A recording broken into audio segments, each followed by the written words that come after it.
Chapitre 18. Formules diverses pour le taux de la plus-value. On a vu que le taux de la plus-value est représenté par les formules 1. Plus-value sur capital variable, P sur V, égale plus-value sur valeur de la force de travail, égale surtravail sur travail nécessaire. Les deux premières raisons expriment comme rapport de valeur ce que la troisième exprime comme un rapport des espaces de temps dans lesquels ces valeurs sont produites. Ces formules, complémentaires l'une de l'autre, ne se trouvent qu'implicitement et inconsciemment dans l'économie politique classique, où les formules suivantes jouent au contraire un grand rôle. 2. Surtravail sur journée de travail, note 1, égale plus-value sur valeur du produit, égale produit net sur produit total. Une seule et même proportion est ici exprimée tour à tour sous la formule des quantités de travail, des valeurs dans lesquelles ces quantités se réalisent, et des produits dans lesquels ces valeurs existent. Il est sous-entendu que par valeur du produit, il faut comprendre le produit en valeur rendue par une journée de travail, et qu'il n'y ait pas renfermé une parcelle de la valeur des moyens de production. Dans toutes ces formules, le degré réel de l'exploitation du travail, ou le taux de la plus-value, est faussement exprimé. Dans l'exemple employé plus haut, le degré réel d'exploitation serait indiqué par les proportions 6 heures de surtravail sur 6 heures de travail nécessaire égale plus-value de 3 francs sur capital variable de 3 francs égale 100%. D'après les formules 2, nous obtenons au contraire 6 heures de surtravail sur journée de 12 heures égale plus-value de 3 francs sur produit en valeur de 6 francs égale 50%.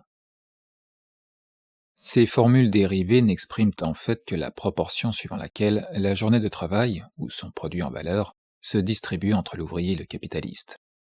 Si on les traite comme des expressions immédiates de la mise en valeur du capital, on arrive à cette loi erronée, le surtravail ou la plus-value ne peuvent jamais atteindre 100%. Note 23. Le surtravail n'étant qu'une partie aliquote de la journée, et la plus-value qu'une partie aliquote de la somme de valeurs produites, le surtravail est nécessairement toujours plus petit que la journée de travail, ou la plus-value toujours moindre que la valeur produite. Si le surtravail était à la journée de travail comme 100 est à 100, il absorberait la journée entière.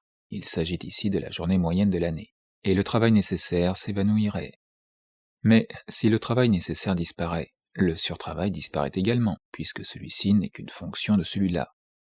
La raison surtravail sur journée de travail ou plus-value sur valeur produite ne peut donc jamais atteindre la limite de 100%, et encore moins s'élever à 100 plus x sur 100.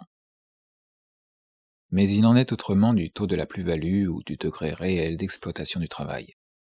Comprenne par exemple l'estimation de M. Léonce de Lavergne, d'après laquelle l'ouvrier agricole anglais n'obtient que 1/4, tandis que le capitaliste, fermier, au contraire obtient 3/4 du produit ou de sa valeur. Note 24. De quelque manière que le butin se partage ensuite entre le capitaliste et le propriétaire foncier, etc. Le surtravail de l'ouvrier anglais est dans ce cas à son travail nécessaire comme 3 est à 1, c'est-à-dire que le degré d'exploitation est de 300%. La méthode de l'école classique, qui est de traiter la journée de travail comme une grandeur constante, a trouvé un appui dans l'application des formules 2, parce que là on compare toujours le surtravail avec une journée de travail donnée. Il en est de même quand on considère exclusivement la distribution de la valeur produite. Du moment que la journée de travail s'est déjà réalisée dans une valeur, ses limites ont nécessairement été données. L'habitude d'exposer la plus-value et la valeur de la force de travail comme des fractions de la somme de valeurs produites dissimule le fait principal, l'échange du capital variable contre la force de travail, fait qui implique que le produit échoit au non-producteur.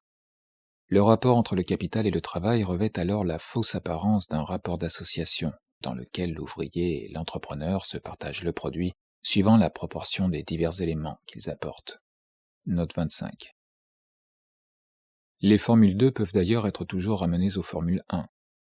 Si nous avons par exemple la proportion surtravail de 6 heures sur journée de travail de 12 heures, alors le temps de travail nécessaire est égal à la journée de 12 heures moins 6 heures de surtravail, et l'on obtient surtravail de 6 heures sur travail nécessaire de 6 heures égale 100%.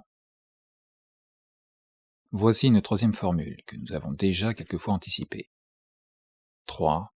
Plus-value sur valeur de la force de travail égale surtravail sur travail nécessaire égale travail non payé sur travail payé. La formule travail non payé sur travail payé n'est qu'une expression populaire de celle-ci sur travail nécessaire. Après nos développements antérieurs, elle ne peut plus donner lieu à cette erreur populaire que ce que le capitaliste paye est le travail et non la force de travail. Ayant acheté cette force pour un jour, une semaine, etc., le capitaliste obtient en échange le droit de l'exploiter pendant un jour, une semaine, etc. Le temps d'exploitation se divise en deux périodes. Pendant l'une, le fonctionnement de la force ne produit qu'un équivalent de son prix, pendant l'autre il est gratuit, et rapporte par conséquent au capitaliste une valeur pour laquelle il n'a donné aucun équivalent, qui ne lui coûte rien. Note 26. En ce sens, le surtravail, dont il tire la plus-value, peut être nommé du travail non payé.